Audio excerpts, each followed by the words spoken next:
Yes, good morning to all students.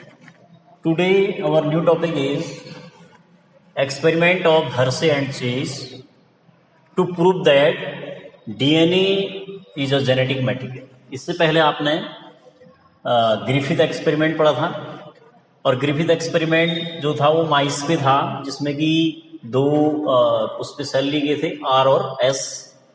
तो ये आप पहले ही पढ़ चुके हैं।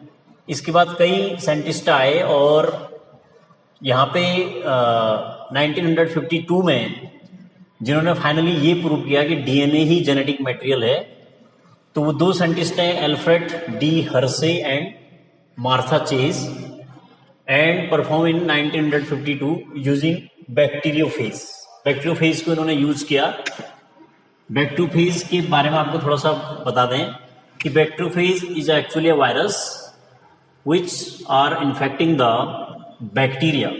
जो बैक्टीरिया को क्या करते हैं, इन्फेक्ट करते हैं, उनको आप बैक्टीरियोफेज बोलते हैं। तो बैक्टीरियोफेज को लेकर के इन्होंने ये एक्सपेरिमेंट किया जिसका नाम है T2 बैक्टीरियोफेज, और जिस बैक्टीरिया को इन्होंने इन्फेक्ट किया करवाया उसका नाम है ई कोलाई, एस्चेरिसिया कोलाई इसका दूसरा नाम है। और इसमें इन्होंने जो आइसोटोप यूज किए वो आइसोटोप यूज किए S35 सल्फर 35 और P32 फॉस्फोरस 32। तो ये करते क्या है आपको शुरू से बताते हैं। सबसे पहले बैक्टीरियोफेज जो कि अटैच होता है बैक्टीरियम ई कोलाई से और उसके अंदर इंसर्ट करेगा अपने जेनेटिक मटेरियल को, किसके अंदर, बैक्टीरियल सेल के अंदर। जो बैक्टीरियोफेज है T2 बैक्टीरियोफेज, ये अपने जेनेटिक मटेरियल को क्या करता है, एस्चेरिसिया कोलाई बैक्टीरिया के अंदर एंटर करवाता है। फिर उसके बाद जो बैक्टीरियोफेज है इसमें एक तो डीएनए कोर होता है, डीएनए भी होता है इसमें, DNA is a genetic material, और प्रोटीन कोड आपको बता देंगे। जो भी वायरस है उसके बाहर से प्रोटीन की कोड होती है जिसको कैप्सिड के नाम से जानते हैं। तो दोनों चीज इसमें प्रेजेंट होती हैं। तो इन्होंने करवाया क्या कि सबसे पहले इन्होंने दो आइसोटोप लिए जिसका नाम है S35 and P32, S sulphur 35 और फॉस्फोरस 32। तो सल्फर में आपको पता होना चाहिए कि इसमें क्या होता है, प्रोटीन होता है और इसमें डीएनए नहीं होगा।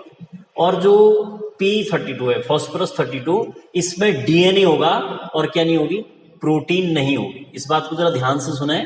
सल्फर 35 जो है आइसोटोप, इसमें प्रोटीन तो होगी लेकिन डीएनए नहीं होगा, और जो P32 है फॉस्फोरस 32, इसमें डीएनए होगा लेकिन प्रोटीन नहीं होगी। इसलिए इन दोनों के लिए इन्होंने, कि वो ये देखना चाह रहे थे कि डीएनए जेनेटिक मटेरियल है या नहीं है, फाइनली प्रूव करना चाह रहे थे।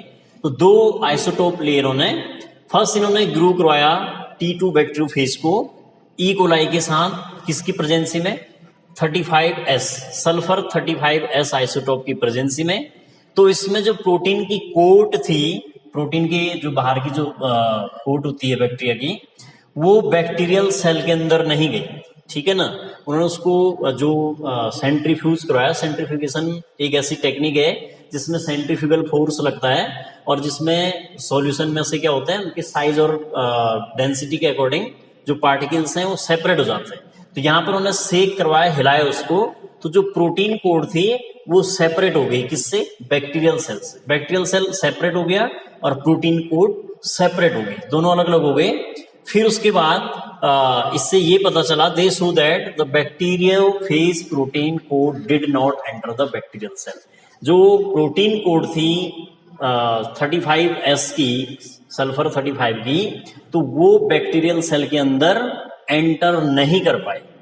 फिर उसके बाद उन्होंने दोबारा से ही एक्सपेरिमेंट किया, लेकिन इस टाइम पे उन्होंने अब दूसरा आइसोटोप लिया, रेडियो एक्टिव फॉस्फोरस 32P, ठीक है ना। 32P वाले रेडियो एक्टिव फॉस्फोरस को लिया और इसको उन्होंने T2 बैक्टीरियोफेज और उसके साथ साथ बैक्टीरियल सेल में उसको एक साथ डाला।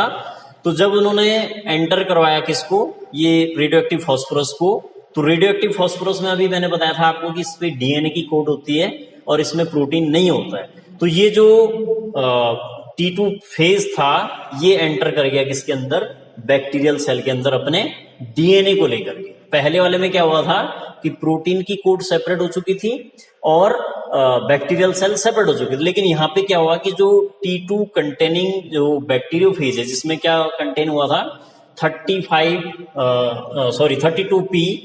फॉस्फोरस 32, तो ये इसमें इसके अंदर अपना जेनेटिक मटेरियल था और ये जेनेटिक मटेरियल किसके अंदर एंटर कर गया, बैक्टीरियल सेल के अंदर। तो इससे ये क्लियर हुआ कि डीएनए का जो फंक्शन है वो हेरिडिटी मटेरियल की तरह काम कर रहा है T2 बैक्टीरियोफेज के अंदर, ठीक है ना। तो इसको मैं दोबारा से बोल रहा हूं कि 32P को जब इन्होंने इंसर्ट करवाया किसमें, T2 फेज में, तो T2 फेज में जो 32 फॉस्फोरस का जो रेडियोएक्टिव आइसोटोप था, इसमें ये जैसे कि आपको पता है डीएनए के पार्ट में फॉस्फोरस का भी बहुत बड़ा रोल है, तो फॉस्फोरस इसके अंदर एंटर करके बैक्टीरियल सेल में एंटर करेगा। तो डायग्राम के अकॉर्डिंग सबसे पहले बात करेंगे, ये बैक्टीरियोफेज है। बैक्टीरियोफेज में एक आइसोटोप S35 की बात करेंगे, सल्फर 35 और फॉस्फोरस 32। तो सल्फर 35 बैक्टीरियम को लेकर के रेडियोएक्टिव सल्फर किसके अंदर गया, बैक्टीरियोफेज को लेकर के, और बैक्टीरियोफेज ने मल्टीप्लाई किया किसके साथ, S35 के साथ। तो ये मल्टीप्लाई करके जो बैक्टीरियोफेज है ये रेडियोएक्टिव प्रोटीन की कोड को लेकर के गया अंदर, और उसके बाद जो रेडियोएक्टिव बैक्टीरियोफेज है वो उसने एंटर किया किसके अंदर, नॉर्मल बैक्टीरियम के अंदर, लेकिन बैक्टीरियम विदाउट रेडियोएक्टिव डीएनए। यहाँ पे डीएनए की कोई भी अमाउंट किसमें नहीं आई, बैक्टीरिया के अंदर नहीं आई, क्योंकि आपको पहले ही बताया गया है कि जो S35 है, सल्फर 35 में प्रोटीन होती है, इसमें डीएनए नहीं होता है, तो यहां से किसी भी तरीके से डीएनए इसमें एंटर नहीं कर पाएगा।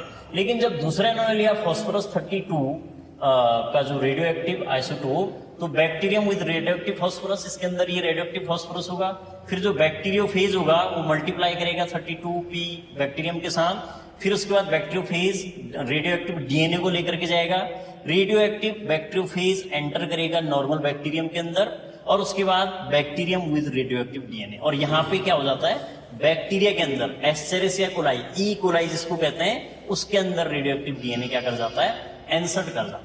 तो इस बात से हर्शे और चेज ने फाइनली ये प्रूव करवाया कि जो हेरिडिटी मटेरियल है वो क्या होता है, डीएनए होता है, और जेनेटिक मटेरियल किसको कहते हैं। और डीएनए का जो फंक्शन है आपको पता है कि वो वन जनरेशन से अनदर जनरेशन में हमारी पेरेंट इंफॉर्मेशन को ले जाने का काम करता है। तो इस बात से फाइनली ये प्रूव हो पाया कि डीएनए क्या होता है, जेनेटिक मटेरियल होता है। Thank you.